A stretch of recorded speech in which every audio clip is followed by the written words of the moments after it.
La arquitectura, como el arte, se ha usado como predicador en muchas ocasiones. Mira, esta es la obra de Jesús. Mira, esta luz divina es Dios. Mira, tenemos tanto dinero que podemos construir la torre más alta del mundo. Mira, nosotros tenemos más dinero todavía y podemos superarlo. Mira, los elfos estamos íntimamente relacionados con la naturaleza. Mira, aquí es donde el pueblo olvidará sus problemas del día a día. Mira, a un muerto sigo siendo importante. Mira, le damos importancia a la cultura aunque tenga algún problema constructivo. Mira, yo me he apropiado de la casa de Eileen Gray. Mira, nosotros somos el futuro. Mira, aquí se venden huevos de pato. El medio es el mensaje, que es algo que decía Marshall McLuhan, refiriéndose a la televisión, y en cómo no es tan importante el contenido en sí, sino el cómo se cuenta. Y es que la arquitectura muchas veces es ese cómo. La arquitectura manda un mensaje. La Iglesia de la Luz del Mundo es una organización cristiana que tiene un funcionamiento sectario. Sus líderes han ejercido el poder sobre sus miembros, tanto dentro como fuera de la organización, de la Iglesia. Y lo han hecho a través del trabajo, del estudio o de las relaciones intrafamiliares. Pero también lo han ejercido a través de su arquitectura. Porque la arquitectura nos manipula. Y además, para acabarlo de alinear, con comportamientos muy típicos de secta. Han ejercido abusos sexuales durante años y años, tal y como se recoge en varios documentales, como este de HBO o este de Netflix. Pero, ¿qué tienen de característico los templos de la Iglesia de la Luz del Mundo? ¿Cómo exactamente ejercen el poder a través de edificios? ¿En qué se parece o en qué se deja de parecer a otros edificios del poder como pueden ser catedrales, símbolo del poder de la Iglesia Católica, o rascacielos, símbolos de poder de las empresas dentro del capitalismo? Yo soy Pau M. Just con M de Medio y esto es Deconstruyendo el Cine.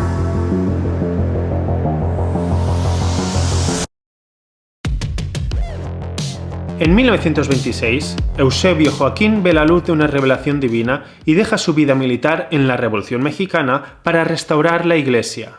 La Iglesia original, alejándose de todo lo mal que consideraba que estaba haciendo la Iglesia Católica, con quien se llevan particularmente mal aunque le copien algún que otro diseño de edificio. A partir de entonces se hará llamar a Aarón, apóstol de Jesucristo por gracia de Dios, y se convertirá para muchos prácticamente en un Dios en la tierra. Es por eso que Aarón está coronando algunos de sus templos con su figura dorada junto a la figura de su hijo Samuel Joaquín, quien por cierto heredó el derecho divino de ser apóstol.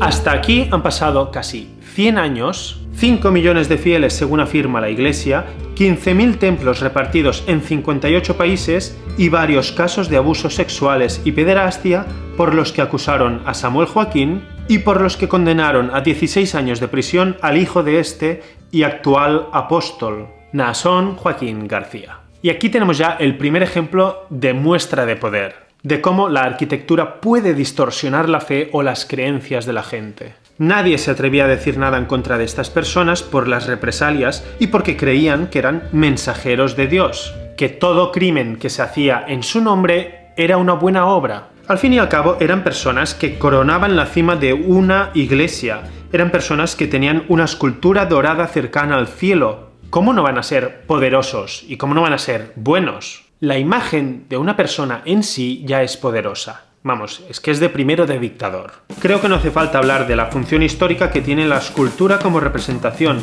pero es bastante destacable que Benito Mussolini adornara su sede política con su cara gigantesca y la palabra sí repetida muchas veces para que le votaran en el plebiscito de 1934. La mera existencia de la imagen de una persona en un edificio hace que automáticamente tú puedas llegar a depositar tu confianza en ella. A ver, más o menos es como lo de asociar una imagen de una persona a una marca. ¿Qué tendrá de malo Nespresso si lo anuncia George Clooney? ¿Cómo no van a ser bio los Danones bio si los anuncia José Coronado? Pues yo tomo bio cada día. Bueno, ya no se llaman bio porque se prohibió esa etiqueta a los productos que no fuesen ecológicos realmente. Por eso ahora se llaman Activia. Pero bueno, esto de la imagen en sí es una anécdota. Es algo que muestra que en la escultura también el medio es el mensaje.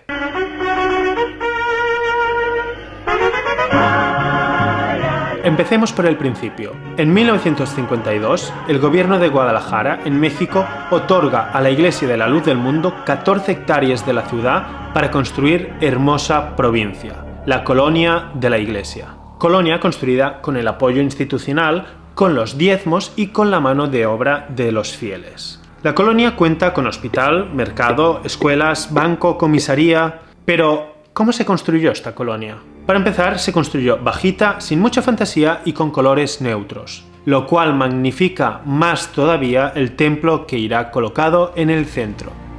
En el centro, sí, porque se estructura de la forma más clásica y conocida para controlar a la población, el sistema panóptico. No fue hasta el siglo XVIII en que el filósofo Jeremy Bentham teoriza y desarrolla el panóptico, una estructura arquitectónica para vigilar a presos en prisiones. La idea es muy clara, es como una rueda con un centro donde se encuentra un único vigilante y en el neumático las distintas celdas. Los presos no saben cuándo son vigilados, así que teóricamente tienen que comportarse durante todo el rato. Esto se ha aplicado así en Stateville o en la Presidio Modelo en Cuba. La constante vigilancia, como en estos casos, no es la versión del panóptico más construida alrededor del mundo, sino que se han construido miles de cárceles con un sistema más radial. Este es el caso, por ejemplo, de la Presó Model de Barcelona o de Barbiland.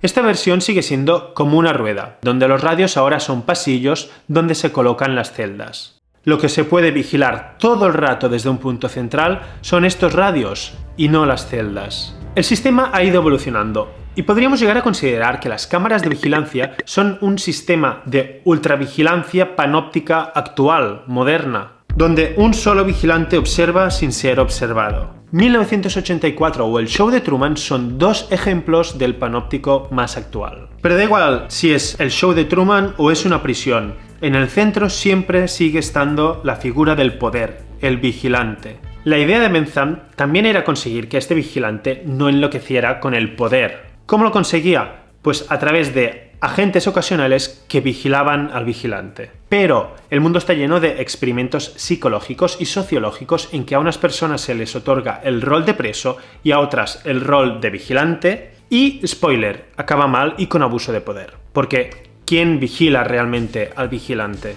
¿Quién vigila esa figura central de un panóptico? ¿Quién puede alzar la voz respecto a los abusos que esa figura realiza si por algo está en el centro? Esa persona tiene el poder, ya sea porque tiene una pistola o porque Dios la ha colocado allí. Porque en el centro de ese panóptico llamado Hermosa Provincia solo puede haber un único edificio, la Iglesia, y una única persona, el apóstol. En Hermosa Provincia, de hecho, los propios miembros controlan las entradas y salidas de la colonia. La colonia es el medio para el mensaje. Pero, ¿cómo es el centro de la Iglesia de la Luz del Mundo?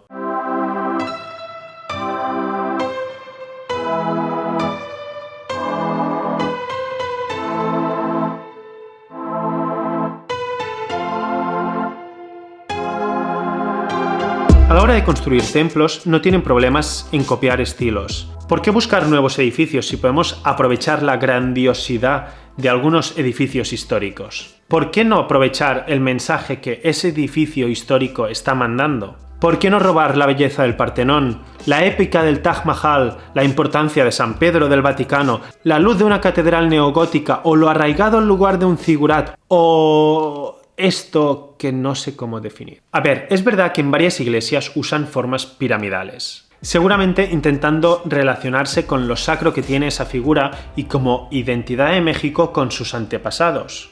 La pirámide es un medio que manda un mensaje: soy de aquí y soy sagrado. Y esto también va a ocurrir en su sede principal, una pirámide escalonada, pero esta vez no se parece mucho a las incas, por ejemplo, porque tenían que hacer algo mucho más icónico. El centro de esa colonia es algo muy distinto, tiene que ser algo único. Bueno, en Alaska tienen una réplica en miniatura de este, pero vaya. La sede no puede tener la forma de San Pedro del Vaticano si precisamente criticas lo que hace el Vaticano. Empezando por arriba, a 83 metros de altura, siendo el templo de mayor tamaño de Latinoamérica, y el más alto de Guadalajara, la Iglesia de la Luz del Mundo se corona con sus 2 apóstoles que ya hemos visto que reposan sobre una estructura en espiral y en pirámide. El propio edificio ya es un templo jerárquico y representativo de la estructura de la Luz del Mundo, además de representativo de cómo fue construido. Una base muy amplia, caben unas 12.000 personas. El pueblo, los fieles, que construyen la iglesia no solo con sus horas de trabajo ofreciendo mano de obra gratis, sino que además pagando el 10% de su sueldo. Dinero y jornadas de trabajo de 12 horas, todo movido únicamente por la fe. Es muy bonito que una comunidad se una por un objetivo común, que sean capaces de construir obras tan grandes como la Iglesia de la Luz del Mundo. Pero es más discutible cuando en nombre de la fe se pisan derechos humanos o te aprovechas de la gente. De hecho, había niños también trabajando en esto, y cuando Fernández Font, el arquitecto de todo esto, preguntó por los controles, le dijeron: «Arquitecto, se ve que usted todavía no ha entendido nada. ¿Para qué queremos controlar a la gente si están haciendo este trabajo para la casa de Dios? Es por su compromiso con la Iglesia.